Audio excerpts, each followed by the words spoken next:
Barnes & Noble doing a reading, and I think I followed Mike then too, and I was like, oh shit. And I'm here again.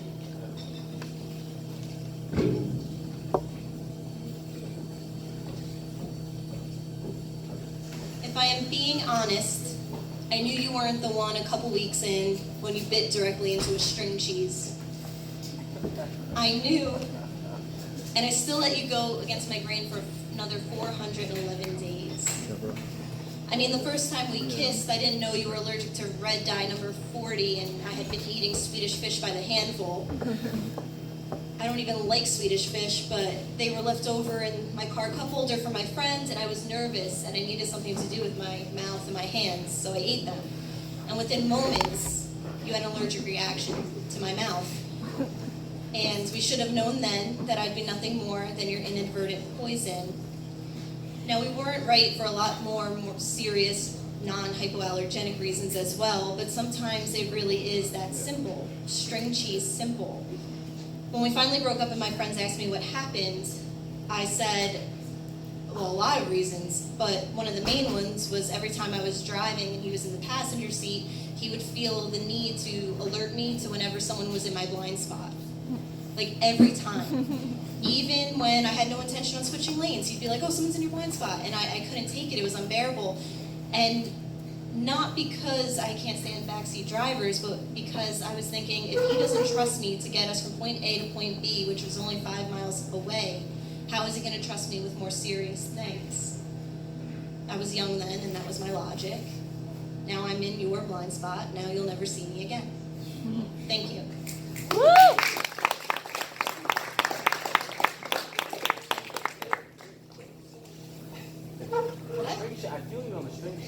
Raise your hand if you bite directly into a string.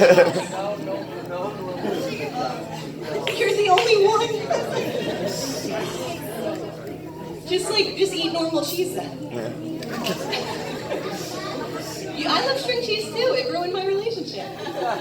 Okay, this next one doesn't have a title. I don't title my pieces. We may sleep together, but I dream alone. That's always been my problem. I shut people out. I only let them see me in certain lighting, certain angles, and certain moments.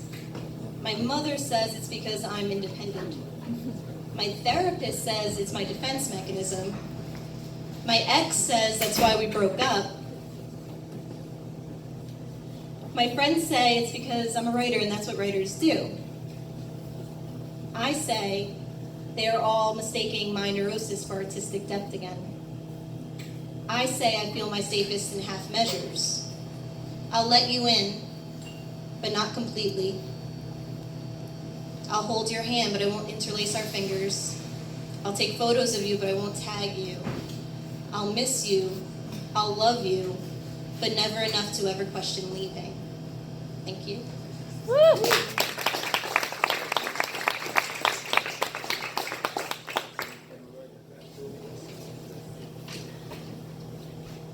This is my last one. It's about having drug addiction in your home. Once, the shower steam escaped the bathroom and I wished it would just burn the house down. That's where I was at. I had never been so fucking tired before. I was falling apart more than I wasn't, but most people couldn't notice because I was still hitting my marks. I wrote the saddest poem of my life sitting in a beautiful beach in the Hamptons. I hadn't showered for 3 days and was taking shit to sleep when I got the call that I got my first book deal. In New York, I got in a fight with the man that I love in the middle of Broome Street because I was always sad. And my sadness had begun to seep into other things, and my sadness had begun to complicate things. I wanted to tell him that if he had gone through what I had gone through, he'd be worse off, maybe dead. But I didn't say anything, and I held a cab and went home instead. Here's the thing. Life will hand you things sometimes that will set your hands on fire. And my world's been on fire before. Limited visibility, only seeing the moment in front of me. Do not ask me what I am doing next week because I do not know. Do not light that match. I'm covered in gasoline, can't you smell it? Spending weeks, months, years choking on the smoke, inhaling ash from the dysfunction. Picking out funeral dresses, making sure it's something I would never want to wear again. Taking shit to sleep, because if I sleep till 1 o'clock in the afternoon, there are less hours in the day for something to go wrong.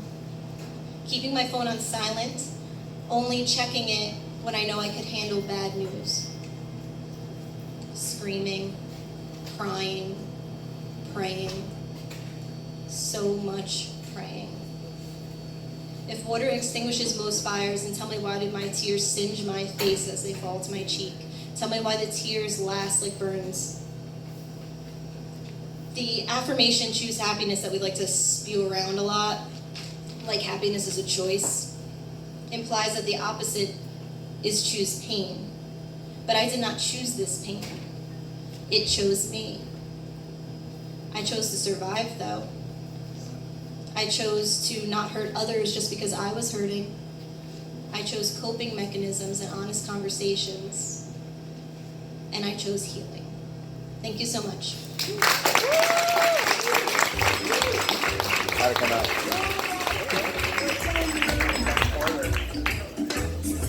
out?